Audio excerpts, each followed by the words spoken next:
Hello, my lovely listeners out there. This is ARK representing Anakin. Dear all second law and compliance management chapter number 17 one of important chapter है, याद रखिएगा. And हम लोग फटाफट से ना इसको सीखने वाले हैं. याद रखिएगा सेशन के अंदर सारी इंपॉर्टेंट एस्पेक्ट्स कवर करूंगा. एग्जाम के लिए प्रोबेबल क्वेश्चन क्या है वो भी बताऊंगा. सो पे अटेंशन, मिस मत कीजिएगा. ऑलराइट.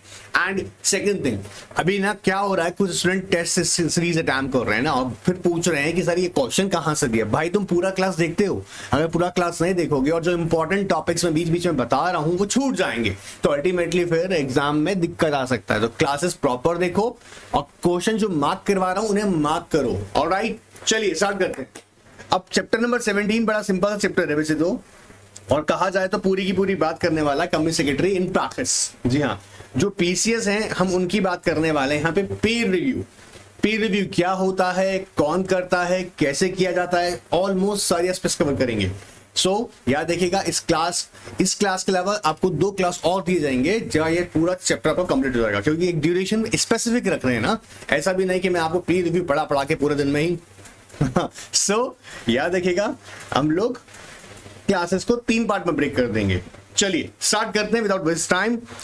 आओ फटाफट समझो, पहले कुछ चीजें समझो, फटाफट समझो. हम लोग जानते हैं ना कि कंपनी सेक्रेटरीज की अगर हम बात करेंगे तो इसका स्पेसिफिक एक्ट बनाया गया है, कंपनी सेक्रेटरीज एक्ट 1980. बोलिएगा कंपनी सेक्रेटरीज एक्ट 1980. मुझे पता है आप लोगों में से बहुत लोगों को नहीं पता था ये, सो आप बोल लीजिएगा एक बार. कंपनी सेक्रेटरीज 1980 जो है ये एक्ट बनाया गया है और इस एक्ट के अंदर ही आईसीएसआई का सेटअप किया गया है. ये भी हम जानते होंगे, उम्मीद कर रहा हूं. नहीं जानते तो याद कर लीजिएगा. Institute of company secretaries of India किस एक्ट के अंदर एस्टैब्लिश है? Company secretaries act 1980. एक आपके इंटरव्यू में ऐसा क्वेश्चन पूछ सकते हैं, सो याद रखो भाई. ऑलराइट. और ये भी जब से जानते हैं it's conducts the exam and prescribes the standards किसके लिए? सेक्रेटरी. हम बात करते हैं ना कंपनी सेक्रेटरी ऑडिटिंग स्टैंडर्ड्स. इसके अलावा ये standards you know what general meeting के लिए, बोर्ड मीटिंग के लिए भी रेफर करता है. आपने सुना ही होगा secretary standard first and secretary standard second. Specifically हम बात करते हैं बोर्ड मीटिंग की या फिर इसके अलावा जनरल मीटिंग की. ठीक है सर, ये छोटी छोटी बातें फटाफट सुनते चल जाते हैं. अब देखो, ध्यान सुनते जाओ. अब देखो कहता है whole time practice initially recognized in 1988. ये बात बहुत सिंपल सी है कि you know what CS profession recognize late हुआ का मतलब यहाँ पे यूं कह रहा हूं कि यू नो व्हाट हमारे को कंट्री में रिक्वायरमेंट, कॉर्पोरेट कंप्लायंस रिक्वायरमेंट्स के लिए एक स्पेशलिस्ट की जो जरूरत थी उसकी रिकॉग्निशन हमको 1988 के अंदर रियलाइज हुई. तो हमने कहा भाई हमको है ना ऐसा एक प्रैक्टिस चाहिए. जी हाँ, गवर्नमेंट को लगा एक ऐसा प्रैक्टिशनर चाहिए. वो प्रैक्टिशनर क्या करेगा, जो कंप्लायंसेस रिक्वायरमेंट्स हैं यू नो व्हाट उसके लिए सर्टिफिकेट इशू करेगा. फिर कंपनीज अमेंडमेंट एक्ट 2000 के अंदर इस बात को रखते हुए एक यू नो व्हाट एक नेसेसिटी करी क्या कि भैया compliance certificate for certain size of companies issued by PCS. ये किसमें कहा गया? कंपनीज अमेंडमेंट एक्ट 2000 में. ये पूरा डेटा मैं आपको उसलिए बता रहा हूं ताकि आपको ना क्लैरिटी मिल जाए बेसिक कहां से शुरुआत है सारी कहानी. ठीक है. नाउ कंपनीज एक्ट 2013 इंट्रोड्यूस के secretary audit for specific class of companies. We have already discuss section 204 of companies act. I hope आप लोग लगातार क्लास पढ़ रहे हैं तो आपको याद होगा. अब देखो, अब कहता है जी पीर रिव्यू करने का रीजन क्या है या पीर रिव्यू का ऑब्जेक्टिव क्या है. इस बात को तुमने समझा ना तो मैं बहुत सारी हेल्प मिल जाएगी. ठीक है. अब देखो समझो पीर रिव्यू होता क्या, पहले ये समझते हैं, फिर इसके रैशनल को मतलब रीजन को, इसके ऑब्जेक्टिव समझेंगे. 2 मिनट का बात है, ध्यान सुन लेना एक बार. पीर रिव्यू क्या कह रहा है? Is a self improvement process. जी हाँ, दरअसल जो भी प्रैक्टिसिंग कंपनी सेक्रेटरीज हैं, क्या कह रहे हैं? प्रैक्टिसिंग कंपनी सेक्रेटरीज हैं, ये किस तरीके की अपनी असेस्टेशन सर्विसेज, जी हाँ ये डॉक्यूमेंट को अटेस्ट करते हैं. ये किस तरह की अपनी प्रोफेशनल सर्विसेज, इनकी क्वालिटी ऑफ प्रोफेशनल सर्विसेज किस तरीके की है, क्या ये प्रॉपर वर्किंग पेपर्स मेंटेन करते हैं, क्या इनके पास प्रॉपर इंफ्रास्ट्रक्चर अवेलेबल है, क्या इनके पास क्या प्रॉपर टीम अवेलेबल है, और अगर इंडिविजुअल है, अकेला भी है, तो क्या वो अकॉर्डिंग टू प्रिस्क्राइब्ड लिमिट्स ही ऑडिट कर रहा है, क्या वो फेयर प्रैक्टिस कर रहा है, क्या वो आईसीएसआई से पूछे जाने वाली इंफॉर्मेशन को टाइमली रिपोर्ट कर रहा है. सो अगर ऑल ओवर कहा जाए तो हम ये देख रहे हैं कि प्रैक्टिसिंग कंपनी सेक्रेटरी की परफॉर्मेंस किस तरीके की है. क्या वो लीगल रिक्वायरमेंट्स को, क्या आईसीएसआई के जो स्टैंडर्ड्स हैं उनको, या इसके अलावा जो काउंसिल ऑफ इंस्टीट्यूट है, जी हाँ आप समझिएगा आईसीएसआई की इंपॉर्टेंट बात अभी वापस याद रख लीजिएगा, आईसीएसआई की जो काउंसिल होती है ना बेटा, ये काउंसिल ही होल सोल फंक्शन करती है आईसीआई का। मतलब कह सकते हैं आईसीएसआई को जो पावर दी गई है उसको चलाने का काम काउंसिल का है, काउंसिल ऑफ इंस्टीट्यूट। अब जो काउंसिल यहाँ पर डायरेक्शंस दे रही है, क्या उसको पीसीएस फॉलो कर रहा है प्रैक्टिसिंग के लिए? बात पकड़ में आ रहा है? तो पीर रिव्यू का मतलब क्या है कि भाई हम क्या कर रहे हैं, self improvement process and a method of evaluation of a person. क्या कह रहे हैं, method of evaluation of a person work, या तो उसका वर्क हम बोल रहे हैं, वर्ड यूज कर रहे हैं वर्क, या उसका दूसरा वर्ड यूज कर रहे हैं हम लोग परफॉर्मेंस। सो क्या कह रहे हैं, पहले याद कीजिएगा, एग्जाम में लिखना पड़ेगा, it's a self improvement process and a method of evaluation of a person. Evaluate क्या कर रहे हैं कि भैया वो जो पर्सन है, यहाँ पर पर्सन का मतलब है कौन है, PCS, practicing company secretary. So method of evaluation of person work और परफॉर्मेंस, और कौन करेगा, by a person group of people in the same occupation process profession और इंडस्ट्री। कौन करेगा, जो सेम प्रोफेशन में। अब एक बार अज्यूम करके देखो, पीसीएस को सबसे ज्यादा बेहतर तरह से उसके वर्किंग को कौन समझता होगा, जो खुद भी पीसीएस होगा। भाई प्रैक्टिसिंग कंपनी सेक्रेटरी को किस तरह से काम करना चाहिए, कैसे काम करना चाहिए, ये अच्छे से कौन समझ पाएगा, जो खुद भी प्रैक्टिसिंग कंपनी सेक्रेटरी होगा। बात पकड़ में आ रहा है? इसलिए पीर वर्ड यूज करते हैं। पीर का मतलब जो पर्सन सेम प्रोफेशन से ही बिलोंग करते हो, मतलब जो ऐसे लोग जो आपस में सेम प्रोफेशन से बिलोंग करते हो। हम देखेंगे कि यहाँ पर जो पीर रिव्यूअर है उसकी क्वालिफिकेशन क्या रहेगी, डिस्क्वालिफिकेशन क्या हो सकती है। अब जैसे आपने एक बात तो समझ ही लिया कि जब मैंने बोला कि यहाँ पर पीसीएस की परफॉर्मेंस को इवैल्यूएट करने का काम जो है उसके सेम प्रोफेशन वाला करेगा, तो मतलब वो भी कौन होगा, पीसीएस। ये मैंडेटरी है कि जो भी पर्सन कंपनी सेक्रेटरी है वो सर्टिफिकेट ऑफ प्रैक्टिस होल्ड करता हो और 10 ईयर्स का उसको प्रैक्टिसिंग एक्सपीरियंस हो। दूसरी इंपॉर्टेंट बात यही बता दूं, यहां पर दूसरी इंपॉर्टेंट बात यह है कि अगर सपोज कोई एम्प्लॉयमेंट में है और एम्प्लॉयमेंट में था और उसके पास 10 इयर्स का एम्प्लॉयमेंट का एक्सपीरियंस है as a company secretary, but now if he is holding certificate of practice, और सपोज उसने अभी स्टार्ट किया certificate of practice, but employment में एज अ कंपनी सेक्रेटरी से 10 ईयर का एक्सपीरियंस है, तो वो भी यहाँ पर रिव्यूअर बन जाता है। ये इंपॉर्टेंट बात ध्यान रखिएगा। सो 10 ईयर प्रैक्टिसिंग एक्सपीरियंस मान सकते हैं, या फिर 10 year as a company secretary in employment भी मान सकते हैं। अगर एम्प्लॉयमेंट में है तो भी 10 ईयर का एक्सपीरियंस हम मान सकते हैं, provided at the time of selecting as अगर वो अपने आप को पीर reviewer as a peer reviewer एम्पेलमेंट उसमें जाना चाहता है, एम्पेलमेंट में जाना चाहता है, तो उसको सर्टिफिकेट प्रैक्टिस होना जरूरी है। खैर ये बातें मैं बीच बीच में बता दी है, लेकिन पीर रिव्यू के बारे में हम वापस से सुनते हैं कि पीर रिव्यू का मतलब क्या है, self improvement process and a method of evaluation of a person work और परफॉर्मेंस। क्या कह रहे हैं, एक बार बोलो मेरे साथ में, आ सेल्फ इंप्रूवमेंट प्रोसेस, और क्या एक मेथड है। क्या मेथड है, बहुत सिंपल सा, जो इवैल्यूएट कर रहा है एक पर्सन का वर्क और परफॉर्मेंस। कौन कर रहा है, बाय अ पर्सन और group of people, by a person और ग्रुप ऑफ पीपल जो खुद भी कैसे हैं, in the same occupation profession और इन इंडस्ट्री। याद रहेगा। और जब हम इसे बोलते हैं प्रोफेशनल पीर रिव्यू, प्रोफेशनल पीर रिव्यू, तो इसका मतलब क्या है, focuses on the performance of professionals, focuses on the performance of the professionals with a view of improving the quality, upholding standards, providing certification with a view of improving the quality of service, professional services, improving the quality of professional services, upholding standards, जो ICSI की council यहाँ पे बता रही है, उन standards को follow करना है। जैसे हमने कहा भी कि भाई आप ऑडिट कंडक्ट कर रहे हैं तो आपको पता है ना, company secretary auditing standard, company secretary auditing standards आपको 1 2 4 अपने ध्यान में रखने हैं, ये फॉलो करने हैं। 1 अप्रैल 2021 से मैंडेटरी है, तो हर एक प्रैक्टिसिंग कंपनी सेक्रेटरी को जब भी वो सेक्रेटरी ऑडिट कंडक्ट करेगा, company secretary auditing standard 1 to 4 से फॉलो करने हैं।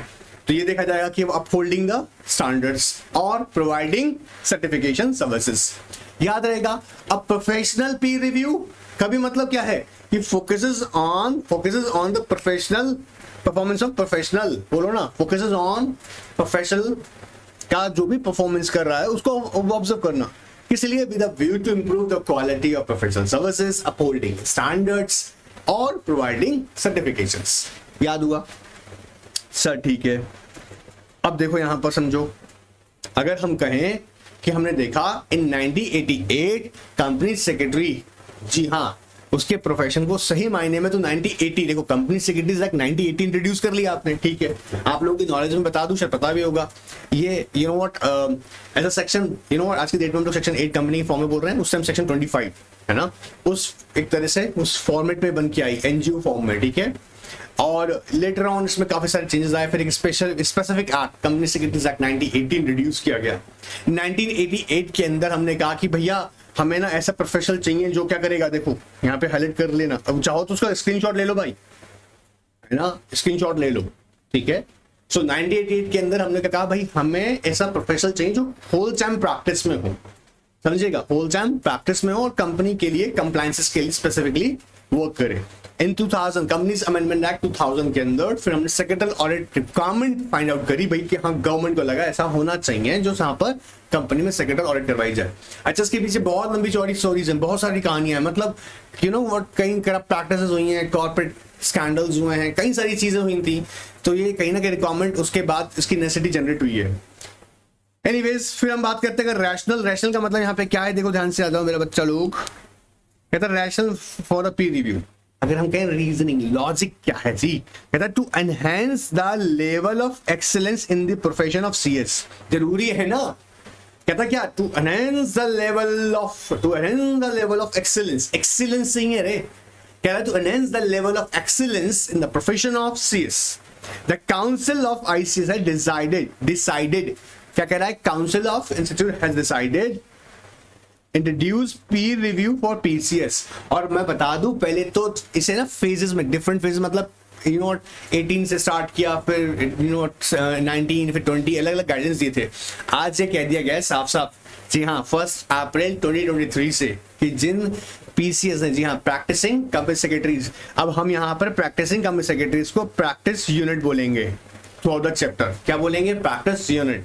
सो ध्यान से सुनना, जो पीसीएस यहाँ पे जो हम बात कर रहे हैं, यहाँ पर यह ऑब्जर्व किया गया कि जो प्रैक्टिस यूनिट्स हैं, इन प्रैक्टिस यूनिट्स का अगर पीर रिव्यू नहीं हुआ है तो 1 अप्रैल 2023 के से, जी हाँ, सिर्फ वही प्रैक्टिस यूनिट सेक्रेटल ऑडिट कर सकती हैं, कंप्लायंस सर्टिफिकेट्स जनरेट कर सकती हैं जिनके पीर रिव्यू हुए हैं। अगर नहीं हुए हैं तो सर्टिफिकेट इशू नहीं कर पाओगे, सेक्रेटल ऑडिट नहीं कर पाओगे, याद रहेगा।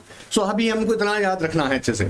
सो अब देखो काउंसिल क्या कहता है भैया, काउंसिल कहता है इंट्रोड्यूस द पीर रिव्यू, किस लिए, periodically review the practice unit and evaluate the quality of professional services।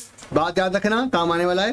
पहला, quality of professional services, sufficiency of system in terms of all, whether you know what, चाहे हम बात करें infra की, चाहे हम बात करें ऑफिस स्पेस की, चाहे हम बात करें यू नो व्हाट टीम की, चाहे हम बात करें यू नो व्हाट उसके यू नो प्रॉपर अरेंजमेंट्स की, एंड प्रोसीजर एंड प्रैक्टिसेस। अब पूरा चैप्टर में थॉरली हम समझेंगे सबको।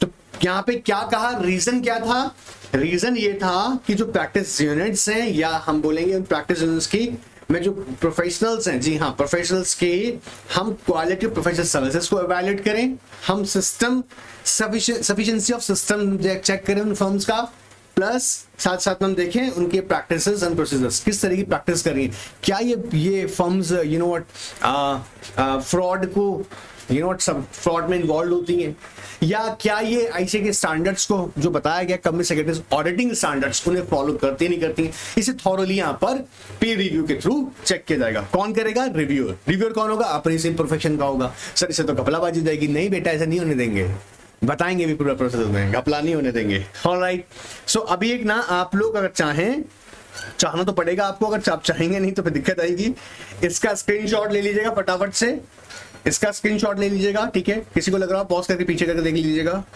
इसका एक स्क्रीनशॉट ले लीजिएगा, फिर इन दोनों डेफिनेशंस का ले लीजिएगा, ठीक है, क्योंकि एग्जाम में तो लिख के आना है भाई। मैं समझा भी दूं तो समझ भी लो, लेकिन अगर वर्ड्स नहीं पता हो तो लिखो क्या। ऑलराइट, चलिए, उम्मीद कर रहा हूं ये बात आपको समझ आ गया होगा। यहां से हमने पूरा बात खत्म कर लिया इसका, और भी काफी चीजें कर ली कवर, ठीक है। अब कुछ फटाफट से ऑब्जेक्टिव देख लेते हैं। ऑब्जेक्टिव ऑफ पीर रिव्यू क्या है, ठीक है, ऑलमोस्ट सेम बात ही है, लेकिन फटाफट देखते हैं। देखो, कहता है technical standards and proper system, enhancement of quality, peer review process and expectations from the members. ध्यान से सुनेंगे, देखिए पहला हम बात करते हैं technical standard and proper system. पहला ऑब्जेक्टिव क्या है? Technical standard and proper system. One more time, technical standard and proper system. The main objective of peer review is to ensure that in carrying out their professional assignments, practice unit compile with, अब बस इतना याद रखना है, क्या कर रहा हो? Technical standards laid down by the ICSI and have in a place proper system including documentation system for maintaining the quality of work they perform.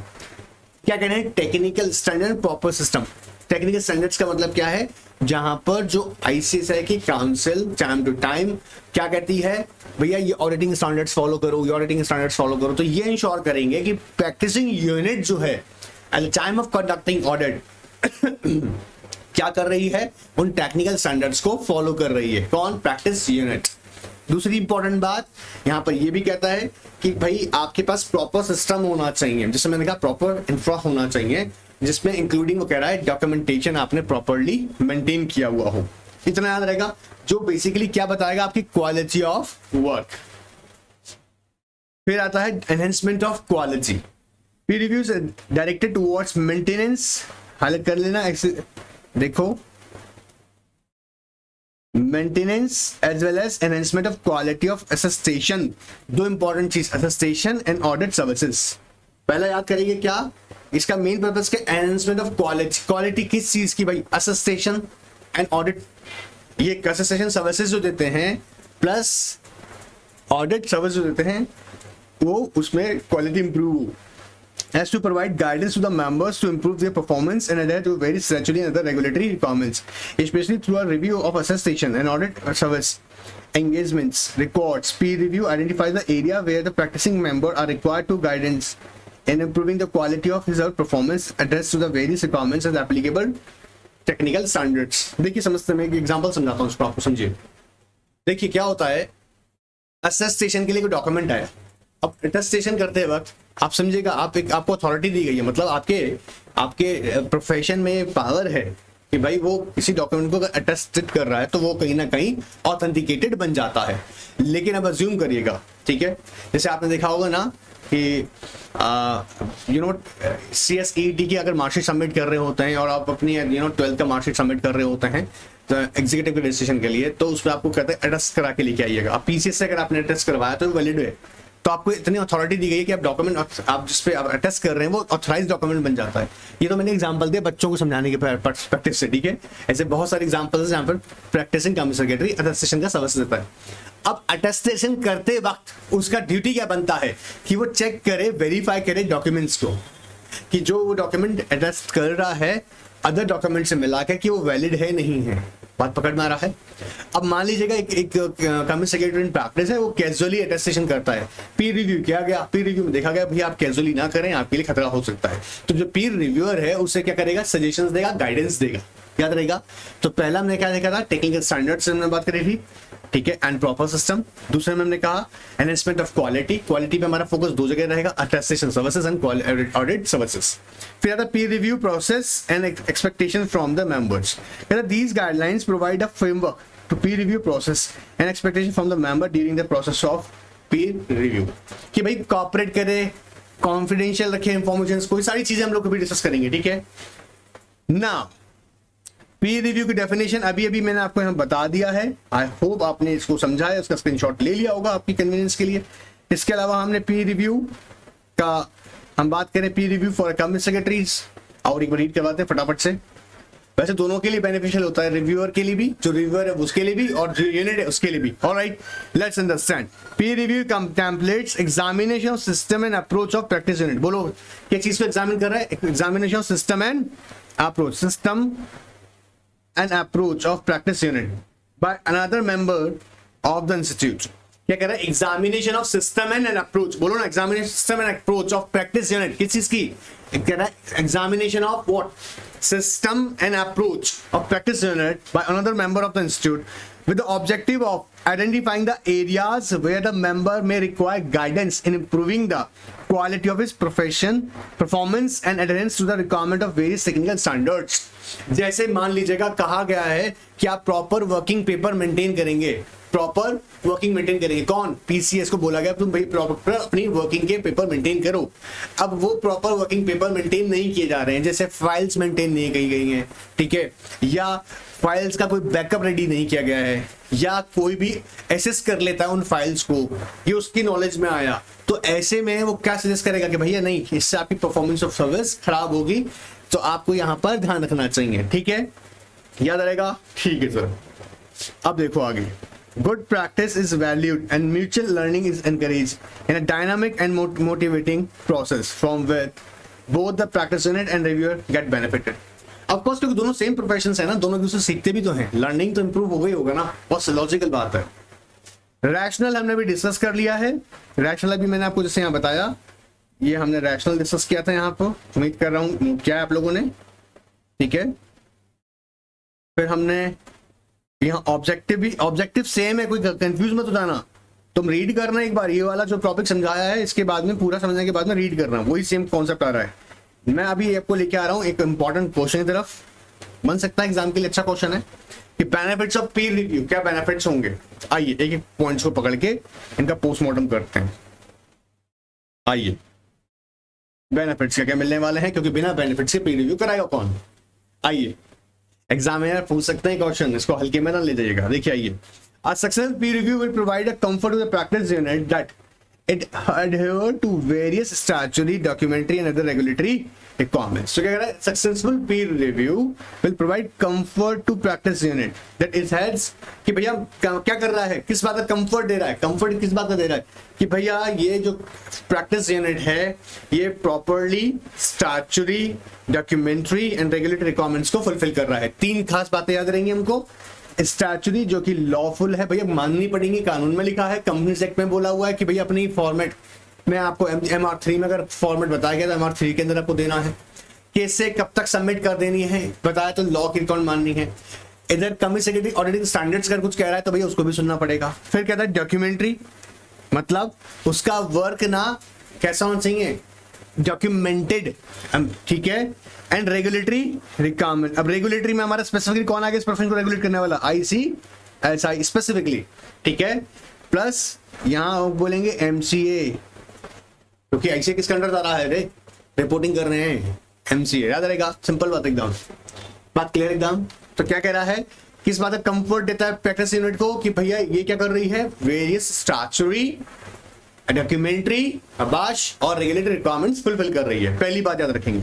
फिर दूसरा मैंने, अच्छा ये इससे कॉन्फिडेंस आता है ना, कॉन्फिडेंस आ किसको आएगा, प्रैक्टिस यूनिट को जाएगा, ठीक है जी। दूसरी, इफ डेफिशिएंसीज आर नोटिस्ड, अगर पता लगा कि जैसे मान लो कि ये प्रैक्टिस यूनिट प्रॉपर रिपोर्टिंग नहीं करती है ICSI को, या कहीं ना कहीं जैसे मैंने भी कहा कैजुअल है अटेस्टेशन के सर्विसेज पे, अटेस्टेशन करती है पर कोई और डॉक्यूमेंट्स वेरीफाई करती नहीं है इसके अगेंस्ट, तो ये बात भी है। तो अगर डेफिशिएंसीज अगर पता लगी, the corrective measures suggested and that the practice unit will have opportunity to correct the deficiency thereby enhance the professional competence। भाई अगर कोई डेफिशिएंसी जब रिव्यूअर ने देखी, रिव्यूअर ने क्या कहा, नहीं आपको उसका रिकॉर्ड मेंटेन करना चाहिए, अगर आप रिकॉर्ड मेंटेन नहीं करेंगे तो ऐसा हो सकता है कि इन फ्यूचर जो ICSI की डिसिप्लिनरी कमेटी है आपके खिलाफ एक्शन ले ले। आपको 6 महीने के लिए पता लगा आपका प्रैक्टिस यूनिट को रोक के रख दे, तो ऐसे में जो डेफिशिएंसी पता लगेगी, सर्विसेज में कोई कमियां हैं, तो उसके लिए करेक्टिव मेजर्स भी ले सकते हैं, तो एक बेनिफिट मिला हमको ये भी। फिर पीर review certificate is issued in favour of the practice unit, it enhance the credibility of practice, लोगों का भरोसा बढ़ेगा ना, समझ रहे हो। जब पीर रिव्यू सर्टिफिकेट इशू करके देता है तो रिव्यूअर जब आपको देगा सर्टिफिकेट, मतलब reviewer in the sense ICSI के थ्रू देगा, तो सर्टिफिकेट जब मिलेगा तो इससे क्या होगा, लोगों को भरोसा आएगा कि आपका सर्टिफिकेट आपके ऑफिस में लगा हुआ है, सोच के देखो। और जो पढ़ा लिखा इन्वेस्टर लोग है, या पढ़ा लिखा जो पढ़ा लिखा का मतलब ऐसा नहीं है कि पढ़ा लिखा का स्पेसिफिक है, जो नॉलेजेबल है ऐसा कहेंगे, जो नॉलेजेबल पर्सन है वो तो समझेगा कि भाई इनको सर्टिफिकेट दिया गया है मतलब इनकी क्वालिटी ऑफ सर्विसेज अच्छी है, याद रहेगा। तो क्रेडिबिलिटी बढ़ती है, याद रखिएगा, भरोसा बढ़ता है। Units in the eye of the general public, logical बात है, हाँ। And it seems Chinese wall exists between the peer review process and disciplinary proceedings. जी हाँ, चाइनीज वॉल क्यों है, मान लीजिएगा अगर कोई डेफिशिएंसी पता लगती है और डेफिशिएंसी के डिसिप्लिनरी को पता लग जाए कमेटी को, तो भाई इमीडिएट आपके खिलाफ एक्शन लेगी, आपकी फर्म के खिलाफ। बट उससे पहले ही रिव्यूअर कहता है कि नहीं, आप इस मिस्टेक को या डेफिशिएंसी को इमीडिएटली ठीक कर लें। So Chinese wall exists between the peer review process and the disciplinary proceedings. Practice unit will benefit from the peer review without any apprehension of any disciplinary proceedings being initiated against board a deficiency notice on this part. Simple बात एकदम. फिर कहता है client of practice unit will benefit from knowing that their practice unit is periodically reviewed by the ICSI. Client को भी भरोसा क्या रहता है कि भैया इसकी प्रैक्टिस यूनिट, भाई ये हमारी ऑडिट करने आता है, तो अब इसकी भी तो कहीं ना कोई रिव्यू करता है उसकी परफॉर्मेंस को. बोला हाँ ऐसे से करता, बोला अच्छा है चलिए. And the further the more benefits getting peer review, ये मैंने सारा पहले बता चुका हूँ. इसमें सिंपल सी बात है कि आपको एडिशनल सेक्रेटरी ऑडिट और कंप्लायंस सर्टिफिकेट इशू करने की अथॉरिटी मिल जाती थी, लेकिन मैं आपको सिंपल बात में कह दूं कि आज कहता है ऑल कंपनीज, मतलब 1 अप्रैल 2023 से जितनी भी कंपनीज हैं, अगर यहां पर आप देखें चाहे वो सेक्रेटरी ऑडिट या annual secretarial compliance certificate issue कर रहे हो, सर्टिफिकेशन ऑफ आपसे एनुअल रिटर्न की बात करें, compliance certificate under chapter 5 of clause ई में, या half yearly share capital recognition certificate जा रहा हो, quarterly share reconciliation of certificate जा रहा हो, ये सारा एक्टिविटी वही कर सकती है जिसका पीर रिव्यू हो गया. वो प्रैक्टिस यूनिट जिसका पीर रिव्यू हो गया है वही कर सकती है. ठीक है, तो अभी तो दौड़ के जाना ही पड़ेगा ना रे. अब देखो internal audit, operation of depository है, डिलीजेंस रिपोर्ट ऑफ सर्टिफिकेट है, डिलीजेंस रिपोर्ट ऑफ बैंक्स है, ये सब का सब काम ये तो पहले ही मैंडेटरी कर दिया गया. लेकिन आज का डेट में अगर हम बोलें लगभग सारा वर्क वही प्रैक्टिस यूनिट करेगी जिसका पीर रिव्यू हो गया हो. याद रहेगा. तो ये कुछ बेनिफिट्स मेरा बच्चा लोग याद रखना है. यहाँ पर शॉर्ट में दे रखा था जैसे confirmation of compliances, opportunity to correction, मतलब अगर कोई डेफिशिएंसी नोटिस हुई है तो उसको ठीक करने का मौका मिल जाएगा. Enhance the credibility of course, then trust of clients, आप पे भरोसा करेंगे. एडिशनल बेनिफिट्स अभी हमने डिस्कस किया. एडिशनल बेनिफिट जैसे आपको एक्स्ट्रा यूनोट, पहले यूनोट एक्स्ट्रा ऑडिट मिल जाती थी, लेकिन मैं फिर बोल दूं पीर रिव्यू जिसका नहीं हुआ था ना पहले, उनको बोलते थे कि आप 5 सेक्रेटरी ऑडिट कर सकते हो, और अगर आपने अगर आपने करवा रखा है तो 5 आपको एडिशनल सेक्रेटरी ऑडिट मिल जाती थी. ये पर पार्टनर या इंडिविजुअल था. बट आज का डेट में तो पहले ही कह दिया उन्होंने, बोला अभी आपको क्या करवाना जरूरी है 1 अप्रैल 2020 से कि आपको पीर रिव्यू होना जरूरी है आपकी प्रैक्टिस यूनिट का. याद रहेगा. चलिए स्कोप ऑफ पीर रिव्यू फटाफट सीखते हैं. ये तो मेरा बच्चा लोगों को रटा हुआ होगा, लगातार जो ये वर्क सिखा रहे हैं तुमको. सेक्रेटरी ऑडिट के अंदर बात सिखाए थे, स्कोप ऑफ ऑडिट में सिखाए थे क्या कि under the scope of peer review the following attestation services are covered, कि उनकी चीजों का वो ध्यान रखेगा कि जो कंपनी सेक्रेटरी इन प्रैक्टिस चाहे वो एनुअल रिटर्न साइन कर रहा है, अटेस्टेशन सर्विस सर्टिफिकेट इशू कर रहा है, रेगुलेशन 40 सब रेगुलेशन 9 में याद आ रहा है भैया, शेयर ट्रांसफर एजेंट तू काम प्रॉपर करना नहीं कर रहा, 30 डेज में सर्टिफिकेट इशू करना नहीं कर रहा, क्वार्टर बेसिस पर दिखा हमको सर्टिफिकेट दे. किससे लेकर रहा? पीछे से. सेक्रेटरी ऑडिट रिपोर्ट या annual secretary compliance report, internal audit अंदर बात करें, audit report issued under clause 76, certificate issued under regulation 56 या compliance certificate issued under clause ई 5 एंटर. अब देखो यहाँ देखो ध्यान सुनो क्या कहना चाह रहा हूँ. ये तो एक बार रीड करना है यार, ये सब समझाया हुआ है, पूरे चैप्टर डिस्कस किया उन पे. ध्यान सुनो ना जो मैं बात सिखा रहा हूँ. एग्जाम में अगर मान लो बाई चांस इनमें से कोई भी आपको दे दिया गया, जैसे अज्यूम कर लेते हैं आपको बोला गया audit report issued under clause 76, under clause 76. ध्यान सुनना. अब ये जो भी प्रैक्टिस यूनिट ने सर्विसेज दी होंगी, ठीक है, ड्यूरिंग द ईयर, और कौन सी रिव्यू करेंगे, इमीडिएट जो आपका प्रीसीडिंग ईयर रहेगा उसका रिव्यू करेगा यहाँ पर वो. तो यहाँ पर क्या ध्यान रखने वाला बात है कि जो यहाँ पर रिव्यूअर होगा ना वो इसको भी रिव्यू करेगा कि जो प्रैक्टिस यूनिट इसको अटेस्टेशन दे रही है, इस बात की ऑथराइजेशन दे रही है कि हाँ ये अकॉर्डिंग टू द लॉ हुआ है सारा काम, इस बात को रिव्यूअर इंश्योर करेगा. उसे लगता है कि डेफिशिएंसी है तो इमीडिएटली वो करेक्ट करेगा. तो ये लिस्ट जो है मेरा बच्चा लोग सिर्फ देखना है. ठीक है. तो अब देखो जैसे यहाँ पे कह रहा है which of the given option is not a part of the assessment services. अब इसलिए कह रहे हैं रीड कर लो, ऐसा क्वेश्चन आएगा नहीं लेकिन रीड कर लो. किसका नहीं है? सर्च रिपोर्ट आएगा क्या? नहीं, ऑफ कोर्स नॉट. फिर आता है guidelines for mandatory peer review for rendering certain professional services. इन बातों का भी पीर रिव्यू करना जरूरी है. जैसे अब यहाँ पे ध्यान से देखो,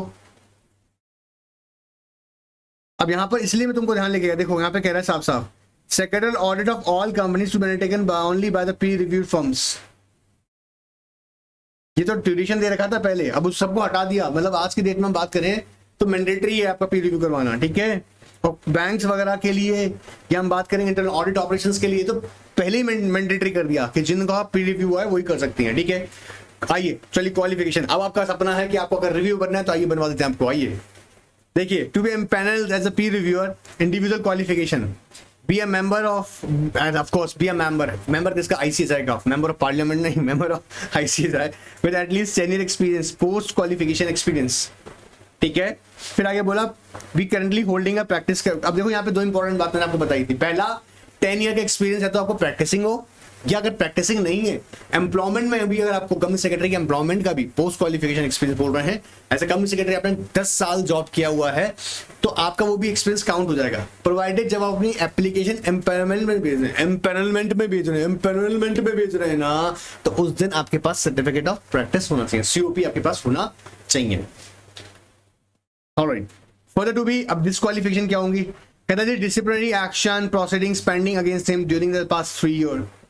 कोई प्रोसीडिंग्स या नॉट पेंडिंग भी नहीं हो, कब, during the past year initiated by the government, regular body और स्टैट्यूटरी बॉडी, या भाई साहब को कन्विक्शन हो गया हो, convicted by competent court whether within और outside India, offence involve the moral टर्पेचर punishable with transportation और इम्प्रिजनमेंट। अब देखो बात सिंपल सा है, डिस्क्वालिफिकेशन यहाँ पे दो हमको याद रखने का है। क्या कह रहा है, 3 साल एक्सपायर हो गया हो, एक्सपायर का मतलब कोई भी डिसिप्लिनरी प्रोसीडिंग्स या ना एक्शन लिए गए हो या पेंडिंग रही हो प्रोसीडिंग्स, और वो 3 साल पहले यू नो व्हाट वो एक्सपायर हो चुका हो टाइम। दूसरा, कन्विक्शन नहीं हुआ हो, चाहे इंडिया में हो या आउटसाइड इंडिया हो, ठीक है, बात पकड़ में आ रहा है, कन्विक्शन नहीं हुआ हो, ये भी इंपॉर्टेंट चीज है। कन्विक्शन में तो आपने देखा कि स्पेसिफिक डेट भी नहीं दे रखा, मतलब इतना टाइम होना चाहिए, बोला कन्विक्शन का बात है तो कन्विक्शन ही मान लिया बस, पीर रिव्यू नहीं रहोगे फिर तुम। अब अप्रोच क्या रहनी चाहिए इसके माइंड में, देखो कह रहा है जी he should be a courteous, professional and helpful throughout the review process, the appreciative of good practice। ये क्या करे, ऐसा नहीं होना चाहिए कैजुअली, खैर प्रोफेशनल्स यू नो ऐसे बिहेव नहीं करते, जो सीनियर्स बिल्कुल ही नहीं करते हैं कि वो कैजुअल बिहेव कर रहे हैं, ना ठीक है, इट्स ओके यार, बोले ध्यान मत दिया करो, ठीक है। और क्योंकि इस प्रोफेशन से बिलोंग है, यू नो हम बिलोंग करते हैं, सो मैं बुराई भी नहीं करूंगा इसके किसी भी हाल में, लेकिन हमें याद रखना है कि एक सही अप्रोच तो अच्छी रिव्यूअर की यही होगी ना, तो क्या करे, appreciative of good practices while suggesting areas of improvements, है ना कि वो लूप होल से ट्रिक बताए कि ऐसे बच सकते हैं या ऐसा कोई फायदा निकाल सकता है, नहीं, वो क्या अप्रिशिएट करे, गुड प्रैक्टिसेस, जहां उसे लगे कि ये एरिया ऑफ इंप्रूवमेंट्स के लिए जरूरत है तो वो गुड प्रैक्टिसेस सजेस्ट करे।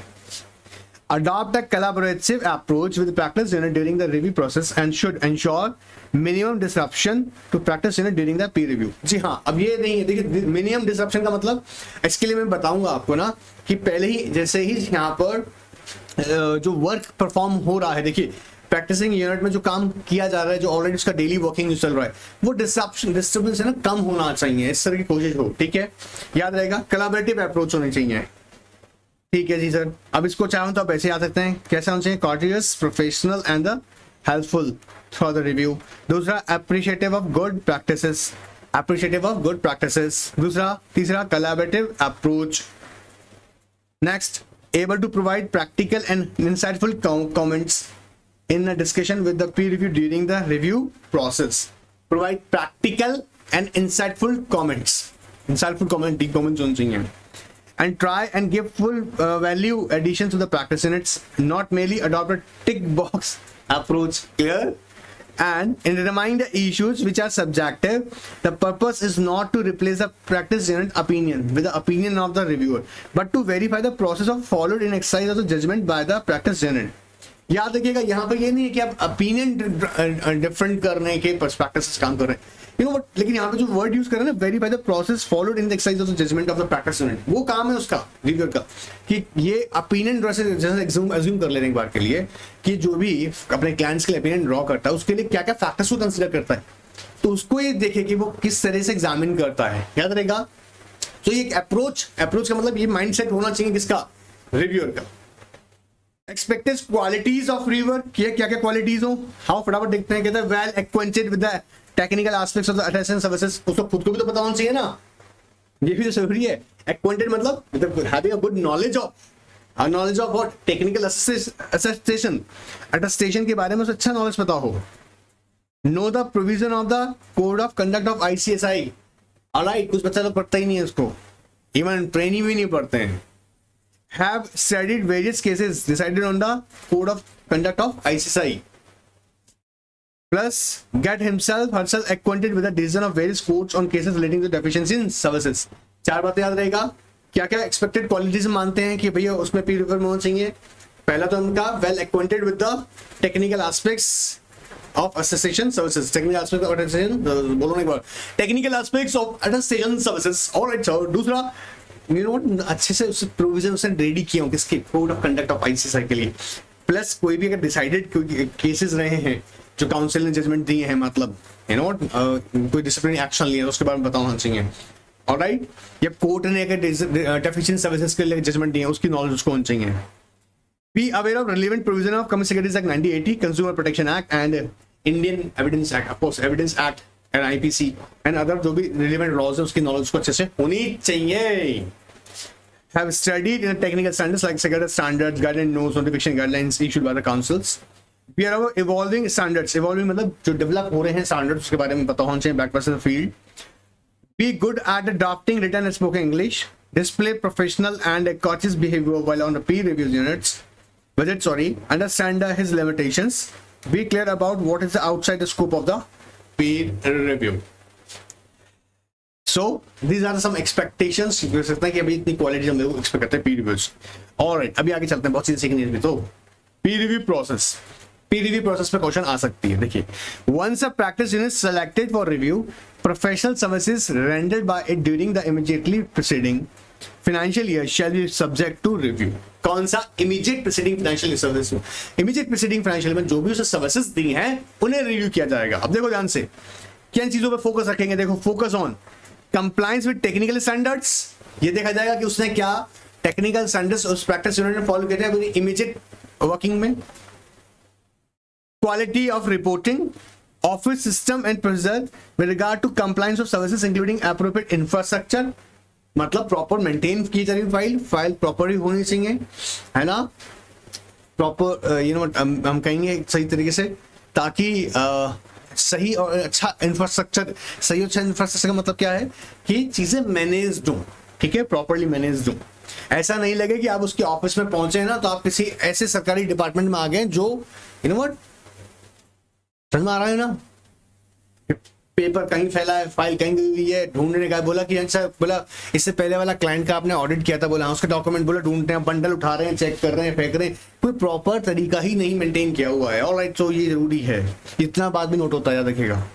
Training programme for staff including training concern and including the appropriate infrastructure. जी हाँ, जो आप ट्रेनिंग बनने हैं आप लोग जानते भी होंगे कि इनको भी प्रॉपरली क्या एक्सेस दिया जा रहा है ना, क्योंकि आपका स्टाफ जरूर ट्रेंड होना चाहिए। सिर्फ ट्रेनिंग का मतलब सिर्फ ये नहीं कह रहा एग्जीक्यूटिव पास करके जो ट्रेनिंग बन गया उनकी बात कर रहा हूँ, सिर्फ मैं ऑल ओवर बात कर रहा हूँ कि मैं जो ऑडिटर की टीम है वो प्रॉपर्ली ट्रेन होनी जरूरी है। सो कहता है training programme for staff including trainings, इसलिए बोला कि including trainings, concern including appropriate infrastructure. याद रहेगा, छोटा सा बात, तीन चार बातें हमको याद रखना है। क्या याद रखेगा, पीर रिव्यू का कैसे प्रोसेस में बात करेंगे तो क्या चीजें रहेगी। पहले हम उसको देखेंगे compliance with technical standards. Compliance किस पे फोकस रहेगा? Compliance with technical standards.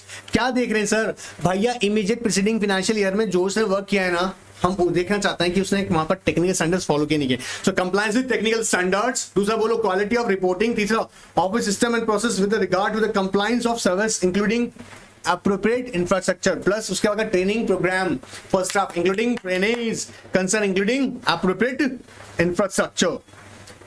Term technical standards means, अब क्या बोलेगा भला, स्टैंडर्ड का मतलब क्या? ऑडिटिंग स्टैंडर्ड्स, हाँ ICSI बता रहा है। दूसरा compliance of guidance notes issued by the ICSI।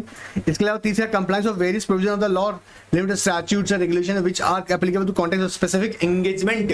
जैसे मान लो एग्जाम के लिए, एक बार सुनो ध्यान से, अब क्या हो रहा है, कोई भी एंगेजमेंट मिला, एंगेजमेंट मतलब बैंक के लिए मान लो भाई साहब को ड्यू डिलिजेंस रिपोर्ट बना के देनी है अपने क्लाइंट के लिए। अब बैंक ने इसका स्पेसिफिक फॉर्मेट बताया हुआ है तो भाई उसी फॉर्मेट में देना है ना ड्यू डिलिजेंस रिपोर्ट, अपना बुद्धि नहीं लगाना है। तो क्या इसने टेक्निकली फॉलो किया चीजों को? And notification direction issued by the council of course ICSI। Technical का मतलब पूरा वही एस्पेक्ट कवर करेंगे। Applicability of guidance on Pir review. अब कह रहा है कब पीर रिव्यू होना जरूरी है। अगर इसे मैंडेट किया जा रहा है गवर्नमेंट या रेगुलेटर के इंस्ट्रक्शंस पे, या रिक्वेस्ट कर रहा है वॉलंटरी, कौन प्रैक्टिस यूनिट खुद कह रहा है भैया हमारा पीर रिव्यू कीजिएगा, या रैंडमली सिलेक्ट कर रहे हैं। रैंडमली कौन सिलेक्ट कर रहा है? जैसे आईसीएसआई का जो काउंसिल है वो रैंडमली सिलेक्ट करेगा इंडियन फर्म्स का या यूनिट्स का रिव्यू होना चाहिए। या यहाँ पे upon recommendation of board of discipline और disciplinary committee of ICSI quality review board council the council on legislative amendments to law, या लेजिस्लेटिव जैसा भी हमने देखा 1 अप्रैल 2023 से मैंडेटरी कर दिया, तो भैया सबका ही होना है, सारी फर्म्स का ही होना है, मतलब प्रैक्टिस यूनिट्स का। may require a peer review to be conducted by any practice units. Now, a peer review said to be mandated when a council any legislative amendments required to be peer review to be conducted. A peer review said to be requested when a practice unit requests the peer review board to have itself peer reviewed on a voluntary basis. A peer review is said to be conducted when a peer review is undertaken based on the random selection initiated by the review board. जी हाँ, आगे समझेंगे हम लोग। पीर review board भी आएगा। पीर review board क्या करेगा? Randomly select करेगा भाई, जैसे स्टेट वाइज, फिर स्टेट वाइज जिसमें हम देखेंगे बेसिकली यू नोट रीजनल, ठीक है। फिर हम देखेंगे रीजनल चैप्टर्स के अकॉर्डिंग, मतलब चैप्टर का मतलब यहाँ पे कहना चाह रहा हूँ, चैप्टर का मतलब आई से चैप्टर नहीं कह रहा हूँ, रीजन जैसे देखेंगे। जैसे मैंने बोला कि जयपुर में अब जो 3 फर्म्स हैं, अज्यूम कर लेते हैं एक बार के लिए 250 प्रैक्टिस यूनिट्स हैं, तो यहाँ पर रैंडम सिलेक्शन किया जाएगा इनका, उसके अकॉर्डिंग हो सकता है। लेकिन जिससे मैंने कहा भी लीगल रिक्वायरमेंट ही बन गया है भाई 1 अप्रैल 2023 से, तो सबको ही कराना लगभग कैसे भी करवाएंगे। आइए एक बार इसका प्रोसेस और ध्यान समझते हैं। काम का है भाई, इंपॉर्टेंट है। आओ देखो, अब ये ना रिव्यू जो प्रोसेस है ये तो 3-4 बार रीड करना अच्छे से, ठीक है। जैसे एक बार थोड़ा सा एक बार आइडिया लेते हैं इसको, देखो फटाफट आओ। कहता सबसे पहले क्या काम होगा? पहला, selection of practice unit for peer review. It can be on the self request, जैसा भी हमने डिस्कस किया कि आप वॉलंटरी बेसिस पे भी करवा सकते हैं, या direction of the government regulator client company और other on the basis of the random selection. अच्छा ठीक है, फिर क्या होगा? उस यूनिट को भी तो इंटीमेट करो। तो क्या करेगा? Intimation to practice unit about the impending peer review with the request to submit a questionnaire within 15 days. Questionnaire का मतलब क्या होता है कि प्रैक्टिस यूनिट से कहा जाएगा कि अपनी बेसिक इंफॉर्मेशंस आप हमको प्रोवाइड कीजिएगा। किसको भाई? जैसे इनको प्रैक्टिस यूनिट है, इसको इंफॉर्मेशन आया तो इसको यहाँ पर वापस से अपना ये एक क्वेश्चन रेडी करना होगा, जिसमें ऑब्जेक्टिव टाइप ऑफ क्वेश्चंस होते हैं, जो बेसिक इंफॉर्मेशंस हमें रिव्यूअर के वो प्रैक्टिस यूनिट के बारे में पता होना चाहिए। किसको? रिव्यूअर को, ताकि वो एडवांस प्रिपेयर रहेगा उन चीजों को लेके। फिर panel of 3 suggested reviewers sent to the practice unit with request to indicate choice of review within 15 days of the list of the panel. अब क्या होगा? पैनल ऑफ 3 मतलब 3 रिव्यूअर्स का हम डिटेल भेजेंगे किसको? प्रैक्टिस यूनिट को, कि भैया इसमें से आप कोई भी एक चूज करके हमें विद इन 15 डेज के अंदर इंटीमेट कीजिएगा। अब इसी के बाद जो रिव्यूअर है, पीर reviewer, intimate to selection of the request to provide consent within 15 days 7 days to accept the or reject the assignment। इधर अब जैसे आ गया आपके पास में, आपने किसको? रिव्यूअर को बताया कि आप सिलेक्ट हो गए सर, आप चाहेंगे तो आप प्लीज ज्वाइन कीजिएगा, वो 7 दिन में उसको बताना पड़ेगा। Now practice will provide other information as may be desired by the peer reviewer, selection of initial sample citation, audit services by the peer reviewer, and practice unit will be notified of the selection of initial sample of 2 weeks in advance of the visit by the reviewer. Now fixation of date of on-site visit, which should be the within 30 days of the confirmation of the acceptance of peer reviewer। 30 दिन उसके हिसाब से देखो, 30 दिन का time का मतलब यहाँ पे क्या है? 30 दिन के अंदर इंटीमेट कर दिया जाएगा। लेकिन ये जो विजिट है 30 डेज के अंदर होगा, उसमें डेट फिक्स कर लेंगे किस डेट पर वो विजिट करेंगे, आपके ऑन साइट विजिट करेंगे, ठीक है, ताकि आप अपने आप को एडवांस में अपना स्केड्यूल मेंटेन रख सकें। Initial meeting between the PO and the reviewer, now compliance review of general control and evaluation of the degree of the relevant lines to be placed on them, final selection of association and audit engagement to be reviewed, and review of the records। जैसे which review approach to adopt। फिर यहाँ पे 2 बातें आ जाएगी, देखना, substantive approach thoroughly देखना है, या compliance approach. whether the review is satisfied with the system and procedure put in the place। तो अगर ये कहता है yes तो बात ही खत्म हो गई। yes then submit a final report to the board, याद रहेगा, and the board on getting the clean final report shall issue the peer review certificate. मतलब सिंपल सी बात, फाइनल रिपोर्ट आपको आते ही रिव्यूअर ने अपना रिपोर्ट सबमिट कर दिया। देखो दो बातें फिर बोल दूं, या तो कंप्लायंस अप्रोच लेके चलेगा या फिर वो करेगा सब्सटेंटिव अप्रोच का मतलब डिटेल एग्जामिन करेगा सारी एस्पेक्ट्स को, कौन रिव्यूअर। और अगर वो सेटिस्फाइड है उसकी रिपोर्ट बना के दे देगा किसको, बोर्ड को। बोर्ड कौन है, P reviewer board. P review board क्या करेगा, सर्टिफिकेट इशू कर देगा। लेकिन अगर लगता है जी हम सेटिस्फाइड नहीं है तो यहीं से पंगा हो गया, स्टार्ट हो गया, और यहीं से आपके लिए एग्जाम में क्वेश्चन भी आ गया। याद रखना, इसलिए बता रहे हैं। Reviewer shall communicate a preliminary report to the practice unit reporting out the deficiencies and non compliances observe in the system and procedure, and practice unit shall make the submission and representation in writing to the reviewer within 15 days. Fair, whether the reviewer is satisfied with the representation, अगर representation satisfied है well and good, नहीं है तो हो तो final report गया, नहीं है तो फिर of course reviewer shall have submit a final report to the board incorporating the reason for dissatisfaction, and the board may make recommendation to the practice unit and give instruction for follow-up review after the such period as may be prescribed. On the basis of that, अगर वो final report आता है satisfied होता board तो फिर वो issue कर देगा क्या, certificate, review certificate. Board on getting the clean final report कि हाँ भैया कम जो ये प्रैक्टिस यूनिट है इससे कंप्लायंसेस और जो नॉन कंप्लायंस है वो कंप्लायंसेस कर लिए हैं, ठीक है, और जो डेफिशिएंसी थी इन सर्विस उसे रेक्टिफाई कर लिया है, क्लियर रहेगा। अब ये प्रोसेस मैं कह रहा हूँ तुमको यहाँ से थोड़ा इंपॉर्टेंट बन जाती है, लेकिन एक बार रीड रू करके जाना, छोड़ना नहीं है रे। एम्पेनलमेंट चलो बनवा ले, क्वालिफिकेशन सारी की सारी वही है जो भी पढ़ाता आ रहा हूं यार भैया। आपको अगर रिव्यूअर बनना है तो यही बातें आपको मैंने अभी बताई हैं, टेक्निकल का एक्सपीरियंस हुई है, अभी साथ सिखा दिया है। डिस्क्वालीफाइड नहीं होना चाहिए भैया, 3 साल का कोई ऐसे कोई नोटिस वोटिस आपके खिलाफ डिसिप्लिनरी एक्शन नहीं ले लिया गया और, ठीक है। अब देखो ये तो 5 बातें इंपॉर्टेंट एग्जाम में हो सकता है क्वेश्चन घुमा के पूछ ले। क्या बोला, ऐसा बैमर तो नहीं है, क्या करें। देखो पहली बात कहता सिटिंग मेंबर ऑफ काउंसिल और रीजनल काउंसिल और sitting office bearer of managing committee of chapter of the ICCI shall not act as a peer reviewer, and जब तक क्या नहीं वो डेमिट ना कर दे। डेमिट का मतलब ये ऑफिस उसने छोड़ ना दिया हो। तो कौन कह रहे हैं भाई, सिटिंग मेंबर ऑफ काउंसिल है, हाँ, या रीजनल काउंसिल्स हैं, या बात करें sitting member of office bearer of management committee है ना, चैप्टर ऑफिसर्स की मैनेजमेंट कमेटी है ना, उनमें भैया ऑफिस बियरर बने हुए हो तो, एंड याद रखना यहाँ पे लिखा है office bearer of management committee, office bearer, ठीक है। ऐसे तो मेंबर लोग पार्टिसिपेट करता है मैनेजमेंट कमेटी के अंदर, लेकिन ऑफिस बियरर है, they are getting something kind of payments और emoluments treated as office bearer of management committee. वो अलाउड नहीं है unless until he damage the post और या office. Requirement of at least 10 experience मैंने पहले बता दिया है। अगर हम एम्प्लॉयमेंट में भी है तो भी हम काउंट कर लेंगे, प्रोवाइडेड जब वो एप्लीकेशन दे रहे हैं तो उनके पास सीओपी होना चाहिए। 10 ईयर्स एक्सपीरियंस एज एम्प्लॉयमेंट भी काउंट हो जाएगा as a company secretary. But लेकिन आप जब एप्लीकेशन कर दे रहे हैं एम्प्लॉयमेंट के लिए, on that day you must have what, certificate of practice. Board has prescribed a format for inviting applications from a member fulfill the criteria who are willing to implement a review. All right. Experience is check किया जाएगा, member infrastructure, professional experience, education qualification, practice areas, board to have core competencies उसकी किस field के अंदर एक सब देखा जाएगा. And a copy of application format for employment reviewed by maybe download from the website of course are. सुनो मैं तुम्हें क्यों कह रहा हूँ स्पीड से पढ़ा है ये जस्ट हम डिस्कस कर चुके हैं, just go through with this, बहुत सिंपल कहानी है। स्टेटमेंट ऑफ कॉन्फिडेंशियलिटी भैया ये मैंडेटरी है, क्योंकि जब वो अपनी पीर रिव्यू अपनी सर्विसेज परफॉर्म कर रहा होगा पीर reviewer, so it's of course ऐसी भी इंफॉर्मेशन हम उसके नॉलेज में आएंगी जो कॉन्फिडेंशियल सेंसिटिव इन नेचर है। सो ये मैंडेटरी है कि भाई वो एक एग्रीमेंट साइन करे और ये बात इंश्योर करे कि भाई वो इंफॉर्मेशन को डिस्क्लोज नहीं करेगा। आइए देखते हैं। The process of peer review requires high level of integrity on the part of the peer review and any authorized assistant who may assist him during the review। दोनों को कवर कर रहा है, peer reviewer भी और reviewer को जो assist कर रहा है उसका authorized assistant वो भी, दोनों ही disclose ना करें। The board has prescribed the standard statement of confidentiality for this purpose before accepting the undertake.